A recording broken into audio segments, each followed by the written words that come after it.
قید خانے میں 2 غلام اور بھی اس کے ساتھ داخل ہوئے۔ ایک روز ان میں سے ایک نے اس سے کہا، میں نے خواب میں دیکھا ہے کہ میں شراب کشید کر رہا ہوں۔ دوسرے نے کہا، میں نے دیکھا کہ میرے سر پر روٹیاں رکھی ہیں اور پرندے ان کو کھا رہے ہیں۔ دونوں نے کہا، ہمیں اس کی تعبیر بتائیے، ہم دیکھتے ہیں کہ آپ ایک نیک آدمی ہیں۔ غالباً اس وقت جب کہ حضرت یوسف علیہ السلام قید کیے گئے ان کی عمر 20-21 سال سے زیادہ نہ ہوگی۔ تلمود میں بیان کیا گیا ہے کہ قید خانے سے چھوٹ کر جب وہ مصر کے فرمانروا ہوئے تو ان کی عمر 30 سال تھی، اور قرآن کہتا ہے کہ قید خانے میں وہ بضع سنین یعنی کئی سال رہے۔ بضع کا اطلاق عربی زبان میں 10 تک کے عدد کے لیے ہوتا ہے۔ اس کے ساتھ داخل ہوئے۔ یہ 2 غلام جو قید خانے میں حضرت یوسف علیہ السلام کے ساتھ داخل ہوئے تھے، ان کے متعلق بائبل کی روایت ہے کہ ان میں سے ایک شاہ مصر کے ساقیوں کا سردار تھا اور دوسرا شاہی نان بائیوں کا افسر۔ تلمود کا بیان ہے کہ ان دونوں کو شاہ مصر نے اس قصور پر جیل بھیجا تھا کہ ایک دعوت کے موقع پر روٹیوں میں کچھ کرکراہٹ پائی گئی تھی اور شراب کے ایک گلاس میں مکھی نکل آئی تھی۔ ہم دیکھتے ہیں کہ آپ ایک نیک آدمی ہیں۔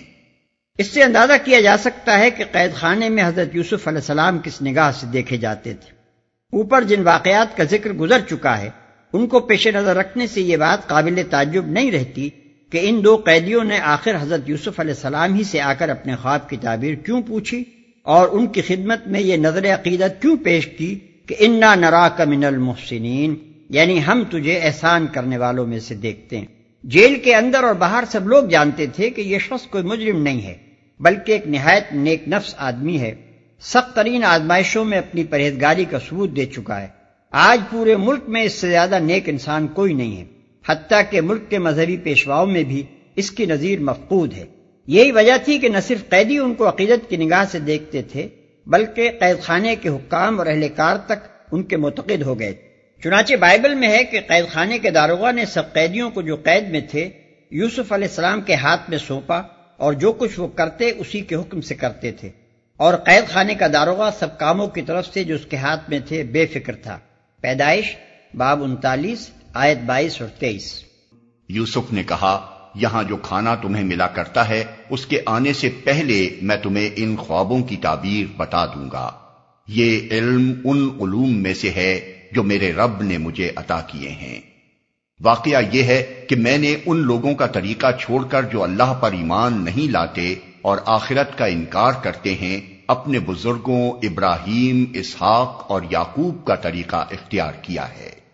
ہمارا یہ کام نہیں ہے کہ اللہ کے ساتھ کسی کو شریک ٹھہرائیں۔ در حقیقت یہ اللہ کا فضل ہے ہم پر اور تمام انسانوں پر کہ اس نے اپنے سوا کسی کا بندہ ہمیں نہیں بنایا، مگر اکثر لوگ شکر نہیں کرتے۔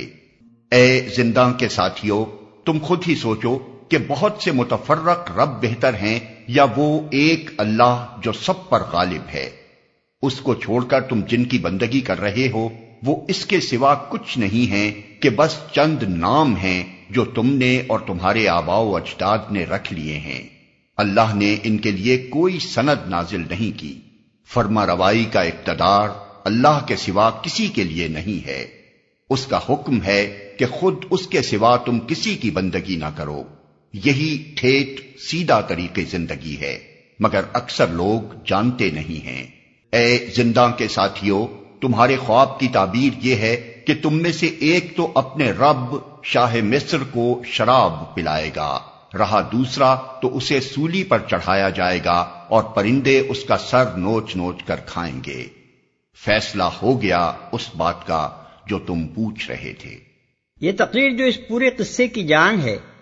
اور خود قرآن میں بھی توحید کی بہترین تقریروں میں سے ہے، بائبل اور تلمود میں کہیں اس کی طرف ادنیٰ اشارہ تک نہیں ہے۔ وہ حضرت یوسف علیہ السلام کو محض ایک دانشمند اور پرہیزگار آدمی کی حیثیت سے پیش کرتی ہیں، مگر قرآن صرف یہی نہیں کہ ان کی سیرت کے ان پہلوؤں کو بھی بائبل اور تلمود کی بنسبت بہت زیادہ روشن کر کے پیش کرتا ہے، بلکہ اس کے علاوہ وہ ہم کو یہ بھی بتاتا ہے کہ حضرت یوسف علیہ السلام اپنا ایک پیغمبرانہ مشن رکھتے تھے اور اس کی دعوت و تبلیغ کا کام انہوں نے قید خانے ہی میں شروع کر دیا تھا۔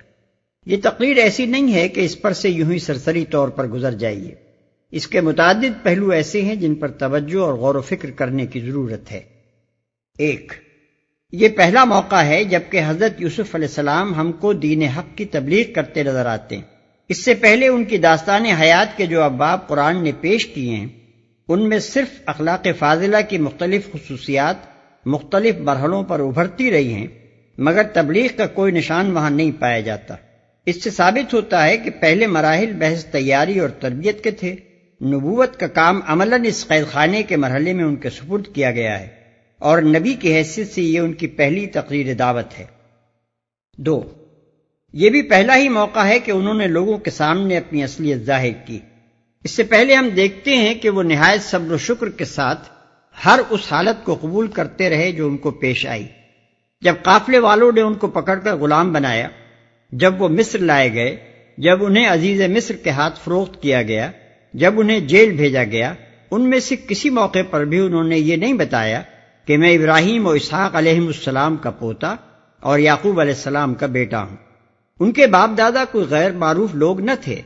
قافلے والے خواہ اہل مدین ہوں یا اسماعیلی، دونوں ان کے خاندان سے قریبی تعلق رکھنے والے ہی تھے۔ اہل مصر بھی کم از کم حضرت ابراہیم علیہ السلام سے تو ناواقف نہ تھے، بلکہ حضرت یوسف علیہ السلام جس انداز سے ان کا اور حضرت یعقوب علیہ السلام کا اور اسحاق علیہ السلام کا ذکر کر رہے ہیں، اس سے اندازہ ہوتا ہے کہ تینوں بزرگوں کی شہرت مصر میں پہنچی ہوئی تھی۔ لیکن حضرت یوسف علیہ السلام نے کبھی باپ دادا کا نام لے کر اپنے آپ کو ان حالات سے نکالنے کی کوشش نہ کی جن میں وہ پچھلے 4-5 سال کے دوران میں مبتلا ہوتے رہے۔ غالباً وہ خود بھی اچھی طرح سمجھ رہے تھے کہ اللہ تعالیٰ جو کچھ انہیں بنانا چاہتا ہے اس کے لیے ان کا ان حالات سے گزرنا ہی ضروری ہے، مگر اب انہوں نے محض اپنی دعوت و تبلیغ کی خاطر اس حقیقت سے پردہ اٹھایا کہ میں کوئی نیا اور نرالا دین پیش نہیں کر رہا ہوں، بلکہ میرا تعلق دعوت توحید کی اس عالمگیر تحریک سے ہے جس کے ائمہ ابراہیم، اسحاق و یعقوب علیہم السلام ہیں۔ ایسا کرنا اس لیے ضروری تھا کہ داعی حق کبھی اس دعوے کے ساتھ نہیں اٹھا کرتا کہ وہ ایک نئی بات پیش کر رہا ہے جو اس سے پہلے کسی کو نہ سوجی تھی، بلکہ پہلے قدم ہی پر یہ بات کھول دیتا ہے کہ میں اس ازلی و ابدی حقیقت کی طرف بلا رہا ہوں جو ہمیشہ سے تمام اہل حق پیش کرتے رہے ہیں۔ 3، پھر حضرت یوسف علیہ السلام نے جس طرح اپنی تبلیغ کے لیے موقع نکالا اس میں ہم کو حکمت تبلیغ کا ایک اہم سبق ملتا ہے۔ 2 آدمی اپنا خواب بیان کرتے ہیں اور اپنی عقیدت مندی کا اظہار کرتے ہوئے اس کی تعبیر پوچھتے ہیں۔ جواب میں آپ فرماتے ہیں کہ تعبیر تو میں تمہیں ضرور بتاؤں گا، مگر پہلے یہ سن لو کہ اس علم کا ماخذ کیا ہے جس کی بنا پر میں تمہیں تعبیر دیتا ہوں۔ اس طرح ان کی بات میں سے اپنی بات کہنے کا موقع نکال کر آپ ان کے سامنے اپنا دین پیش کرنا شروع کر دیتے ہیں۔ اس سے یہ سبق ملتا ہے کہ فی الواقع کسی شخص کے دل میں اگر تبلیغ حق کی دھن سمائی ہوئی ہو اور وہ حکمت بھی رکھتا ہو تو کیسی خوبصورتی کے ساتھ وہ گفتگو کا رخ اپنی دعوت کی طرف پھیر سکتا ہے۔ جسے دعوت کی دھن لگی ہوئی نہیں ہوتی اس کے سامنے تو مواقع پر مواقع آتے ہیں اور وہ کبھی محسوس نہیں کرتا کہ یہ موقع ہے اپنی بات کہنے کا، مگر وہ جسے دھن لگی ہوئی ہوتی ہے وہ موقع کی تاک میں لگا رہتا ہے اور اسے پاتے ہی اپنا کام شروع کر دیتا ہے۔ البتہ بہت فرق ہے حکیم کی موقع شناسی میں اور اس نادان مبلغ کی بھونڈی تبلیغ میں جو موقع و محل کا لحاظ کیے بغیر لوگوں کے کانوں میں زبردستی اپنی دعوت ٹھوسنے کی کوشش کرتا ہے اور پھر لیچڑ پن اور جھگڑالو پن سے انہیں الٹا متنفر کر کے چھوڑتا ہے۔ 4، اس سے یہ بھی معلوم کیا جا سکتا ہے کہ لوگوں کے سامنے دعوت دین پیش کرنے کا صحیح ڈھنگ کیا ہے۔ حضرت یوسف علیہ السلام چھوٹتے ہی دین کے تفصیلی اصول اور ضوابط پیش کرنے شروع نہیں کر دیتے، بلکہ ان کے سامنے دین کے اس نقطۂ آغاز کو پیش کرتے ہیں جہاں سے اہل حق کا راستہ اہل باطل کے راستے سے جدا ہوتا ہے، یعنی توحید اور شرک کا فرق۔ پھر اس فرق کو وہ ایسے معقول طریقے سے واضح کرتے ہیں کہ عقل عام رکھنے والا کوئی شخص اسے محسوس کیے بغیر نہیں رہ سکتا۔ خصوصیت کے ساتھ جو لوگ اس وقت ان کے مخاطب تھے ان کے دل و دماغ میں تو تیر کی طرح یہ بات اتر گئی ہوگی کیونکہ وہ نوکر پیشہ غلام تھے اور اپنے دل کی گہرائیوں میں اس بات کو خوب محسوس کر سکتے تھے کہ ایک آقا کا غلام ہونا بہتر ہے یا بہت سے آقاؤں کا، اور سارے جہان کے آقا کی بندگی بہتر ہے یا بندوں کی بندگی۔ پھر وہ یہ بھی نہیں کہتے کہ اپنا دین چھوڑو اور میرے دین میں آ جاؤ، بلکہ ایک عجیب انداز میں ان سے کہتے ہیں کہ دیکھو اللہ کا یہ کتنا بڑا فضل ہے کہ اس نے اپنے سوا ہم کو کسی کا بندہ نہیں بنایا، مگر لوگ اس کا شکر ادا نہیں کرتے اور خواہ مخواہ خود گھڑ گھڑ کر اپنے رب بناتے اور ان کی بندگی کرتے ہیں۔ پھر وہ اپنے مخاطبوں کے دین پر تنقید بھی کرتے ہیں، مگر نہایت معقولیت کے ساتھ اور دل آزاری کے ہر شائبے کے بغیر۔ بس اتنا کہنے پر اکتفا کرتے ہیں کہ یہ معبود جن میں سے کسی کو تم انداتا، کسی کو خداوند نعمت، کسی کو مالک زمین اور کسی کو رب دولت یا مختار صحت و مرض وغیرہ کہتے ہو، یہ سب خالی خولی نام ہی ہیں۔ ان ناموں کے پیچھے کوئی حقیقی انداتائی و خداوندی اور مالکیت و ربوبیت موجود نہیں ہے۔ اصل مالک اللہ تعالیٰ ہے، جسے تم بھی کائنات کا خالق و رب تسلیم کرتے ہو، اور اس نے ان میں سے کسی کے لیے بھی خداوندی اور معبودیت کی کوئی سند نہیں اتاری ہے۔ اس نے تو فرمانروائی کے سارے حقوق اور اختیارات اپنے ہی لیے مخصوص رکھے ہیں، اور اس کا حکم ہے کہ تم اس کے سوا کسی کی بندگی نہ کرو۔ 5، اس سے یہ بھی اندازہ کیا جا سکتا ہے کہ حضرت یوسف علیہ السلام نے قید خانے کی زندگی کے یہ 8-10 سال کس طرح گزارے ہوں گے۔ لوگ سمجھتے ہیں کہ قرآن میں چونکہ ان کے ایک ہی وعد کا ذکر ہے، اس لیے انہوں نے صرف ایک ہی دفعہ دعوت دین کے لیے زبان کھولی تھی، مگر اول تو ایک پیغمبر کے متعلق یہ گمان کرنا ہی سخت بدگمانی ہے کہ وہ اپنے اصل کام سے غافل ہوگا۔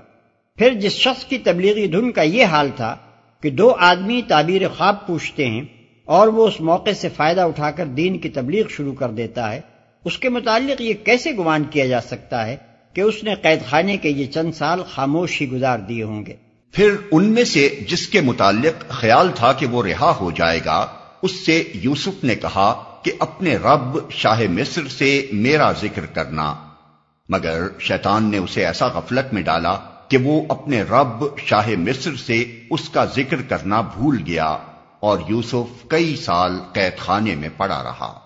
اس مقام کی تفسیر بعض مفسرین نے یہ کی ہے کہ شیطان نے حضرت یوسف علیہ السلام کو اپنے رب یعنی اللہ تعالیٰ کی یاد سے غافل کر دیا، اور انہوں نے ایک بندے سے چاہا کہ وہ اپنے رب یعنی شاہ مصر سے ان کا تذکرہ کر کے ان کی رہائی کی کوشش کرے۔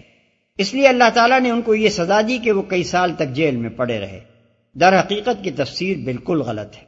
صحیح یہی ہے جیسا کہ علامہ ابن کثیر اور متقدمین میں سے مجاہد اور محمد ابن اسحاق وغیرہ نے کہا ہے کہ فَأَنْسَاهُ الشَّيْطَانُ ذِكْرَ رَبِّ کی ضمیر اس شخص کی طرف پھرتی ہے جس کے متعلق حضرت یوسف علیہ السلام کا گمان تھا کہ وہ رہائی پانے والا ہے، اور اس آیت کے معنی یہ ہیں کہ شیطان نے اسے اپنے آقا سے حضرت یوسف علیہ السلام کا ذکر کرنا بھلا دیا۔ اس سلسلے میں ایک حدیث بھی پیش کی جاتی ہے کہ نبی صلی اللہ علیہ وسلم نے فرمایا کہ اگر یوسف علیہ السلام نے وہ بات نہ کہی ہوتی جو انہوں نے کہی تو وہ قید میں کئی سال نہ پڑے رہتے۔ لیکن علامہ ابن کثیر فرماتے ہیں کہ یہ حدیث جتنے طریقوں سے روایت کی گئی ہے وہ سب ضعیف ہیں۔ بعض طریقوں سے یہ مرفوعاً روایت کی گئی ہے، اور ان میں سفیان بن وکی اور ابراہیم بن یزید راوی ہیں جو دونوں ناقابل اعتماد ہیں، اور بعض طریقوں سے یہ مرسلن روایت ہوئی ہے، اور ایسے معاملات میں مرسلات کا اعتبار نہیں کیا جا سکتا۔